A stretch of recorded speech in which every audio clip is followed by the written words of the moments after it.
All right, ladies and gentlemen, it is that time of the week. We have yet another open OTA practice from the Green Bay Packers. Now, this is only the third open practice, but actually their eighth OTA. So for video purposes, I'm going to list this as the third OTA for the Green Bay Packers because it is the third that's open to the media, where we actually get some news and, of course, some highlights from the warm-ups during pre-practice, which is what we're going to react to and break down today. The Packers actually finish OTAs this week. This is the last session open to the media, but next week during June 11th through the 13th, they have mandatory minicamp where we should see some more content. So definitely be on the lookout for that. If you happen to be a new viewer and want to stay in the loop with everything Green Bay Packers this offseason, then of course into the season, I would highly suggest going down and clicking subscribe. We put out highlights and recaps after every practice that's open to the media for the Green Bay Packers, and that extends, of course, into training camp, as well as other breakdowns and other news surrounding the Green Bay Packers. So definitely go down and click subscribe. You won't regret it. All right, so let's waste no more time and get right into the highlights. And with this first clip,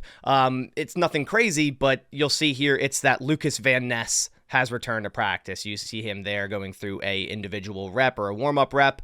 Last week, we learned that Lucas Van Ness was out of practice, or at least the last OTA that was open to the media, because of a broken thumb, or just the tip of his thumb that Matt LaFleur hilariously mentioned. But it's crazy to see him back. It's voluntary practices, but he has that hand wrapped up, so, he's still pushing through and practicing, and I'm expecting big things from Lucas Van Ness in 2024. If you can't tell, I'm a huge fan. I have his framed jersey right below Jordan Love over my shoulder there, so I expect a big sophomore jump from LVN because of the potential and then also the versatility. I think moving to this 4-3 front, this guy could play inside on certain downs. You can play him on the edge at defensive end to get after the passer. The Packers do have a lot of depth. When you look at the starters of Rashawn Gary and Preston Smith, Lucas Van Ness can easily become a starter at the NFL level in terms of an edge rusher, and I think he does make that jump here in year two. Here we have a quick clip of Jordan Love doing the coveted toss to roll out type of drill that the Packers have always done. In years past, we'd watch Aaron Rodgers do this drill, and it would just look so clean, and we'd see all the other quarterbacks on the roster do it, and it just wouldn't look as clean. But that's the case for Jordan Love now. It looks just as clean as it did Aaron Rodgers, and it may just be a simple drill as this. But Jordan Love was excellent outside of the pocket last year, especially on his weak side, off-platform type of throws that we were so used to seeing from Aaron Rodgers is now happening with Jordan Love. Tom Clements definitely knows how to coach up these quarterbacks. Here we have a clip of Jordan Love throwing to Christian Watson on a drag route and Michael Pratt throwing a dig route to Jaden Reed. I'm so excited to see the snap count and how the Packers are going to use all of these wide receivers, because I feel like everyone has a different opinion on who could be the top receiver for the Green Bay Packers in 2024. Me personally, I think kind of a dark horse, which isn't a dark horse at this point, is Dontavian Wicks. But that's not discrediting Jaden Reed, Christian Watson, Romeo Doubs, even Bo Melton. Any one of those guys could lead the Packers in yards in 2024, and that just shows how much depth and how much talent this room really has. And speaking of Tay Wicks, here is a deep ball thrown by Jordan Love over the left sideline. Just a nice touch pass, easy in stride. Tay Wicks, man, he's finally getting the media attention, which I do like, but I don't like it as well. I want this guy out of nowhere to blow up, and every other fan that's not a Packers fan to be like, who? He had a good rookie season, that's for sure, but I think he can improve on that a ton. He dealt with some injuries last year, but Tay Wicks, man, probably the most crisp route runner in this wide receiver room. And that's saying something, because Jaden Reed is a very crisp route runner as well. Here's a clip of Wicks running an out route. It's just the small things. It's the way he moves. It's the way he drops his hips and his pad level at the top of the route with a subtle little arm push off to gain a little bit more separation. It's just so crisp. He makes it look so easy. Tay Wicks, if you just watch him and you didn't know what year this was and you didn't know who this was, and you had to guess which wide receiver this possibly could be, a lot of guesses would be Davante Adams, just because the way he runs his route, the way he breaks on the route at the top of it, man, it's so similar to how Davante Adams did it. Here's another wide receiver clip, and this is Malik Heath, who right now is wide receiver 6 in my opinion, and it's his job to lose. I think the Packers surely go into the season with 6 receivers on their 53-man roster, and right now those 6 are pretty much locked in for me, but it is still a battle, right, for 6, in my opinion. I think Bo Melton's locked into 5. There's no argument there, but 6 is definitely a battle. You know, you've guys like Julian Hicks on the roster now, Dimitri Stanley, both of which have, you know, been doing decently well in OTAs, so it's going to be a battle, but right now it's definitely Malik Heath's job to lose. Here we have a clip of tight end Luke Musgrave, and I'm glad we got this because the prior 2 OTA sessions, we haven't gotten any videos of Luke Musgrave, and the same things, the same thoughts as last year, where you go and you watch it, and yep, no pads on, I get it, but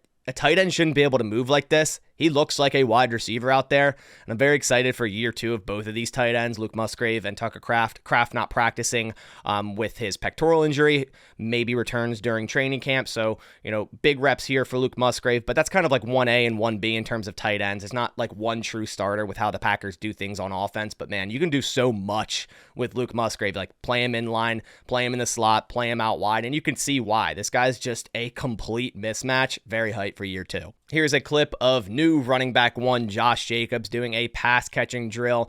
He's a very good receiver out of the backfield as well, and this was his first practice where he practiced in full. We saw last week, or at least the one that's open to the media, we saw last week he practiced during warm-ups but didn't go during 11v11s. Today he did. He got his first reps, at least that we saw, in 11v11s, and he looked explosive. It doesn't look like the hamstring is hindering him at all. Very interested to see how this backfield shapes out for the 2024 season. Here we have a clip of first-round pick Jordan Morgan, and man, he's got some very, very fast feet, and that was one of the things a lot of people, you know, looked at and said, this is why he can play tackle, although he has slightly under the threshold of shorter arms to play tackle, but he's also played everywhere so far, pretty much, for the Packers offensive line during OTAs, outside of, I think, center.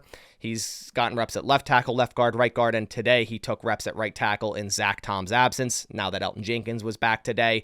Yeah, man, he has a lot of power here. Very, very fast feet. I think he definitely is going to end up being one of the top 5 offensive linemen that the Packers choose. It's just an argument of where's he going to fit in. Here's a clip of linebacker Tyron Hopper, our 3rd-round pick, 2nd linebacker we selected. Man, looking powerful with this sled drill here. I think he's definitely going to get some defensive snaps this year. He's definitely going to be a rotational linebacker, kind of with the likes of Eric Wilson, where if an injury happens or a player needs a breather, yeah, he can come in and fill in a role.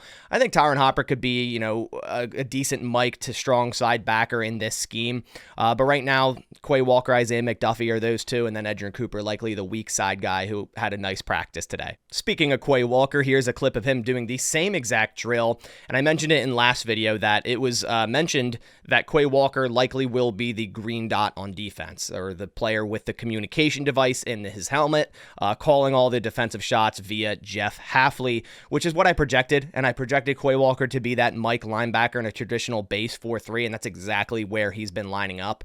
And the linebacker room is shaping up exactly how I thought it would. Quay at the Mike, McDuffie at the strong, and Edgerrin Cooper at the weak side. Now, Eric Wilson has been starting at weak side to begin practice, but again, it's OTAs. The Packers will put veterans in first, then rotate rookies in. The final clip is another linebacker drill, and it includes new linebacker coach Anthony Campanile, who so far we've seen has so much energy, and I love every bit of it. So I'm going to play this one with the audio on. Stay that 30.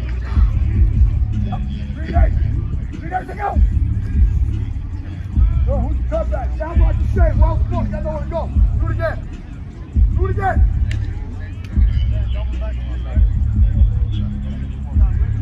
3 days. 3 days to go.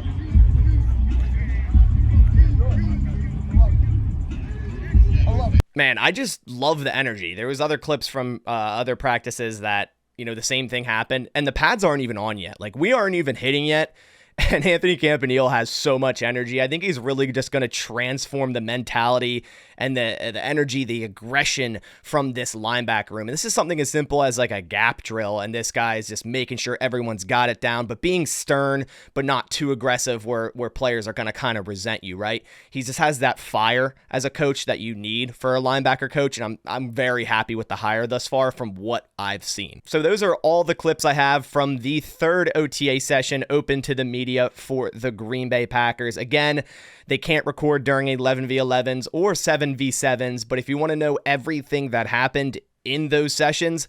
I'm releasing a video right after this one going over the key takeaways and notes from OTA Day 3, so be on the lookout for that as well. And of course, like I said, when there's practice open to the media next week during mandatory minicamp, look out for the videos on this channel as well. But I do appreciate you guys coming by. If you could, please leave a like down below. It supports the channel a ton, but I'll catch you on the next one, and as always, go Pack Go.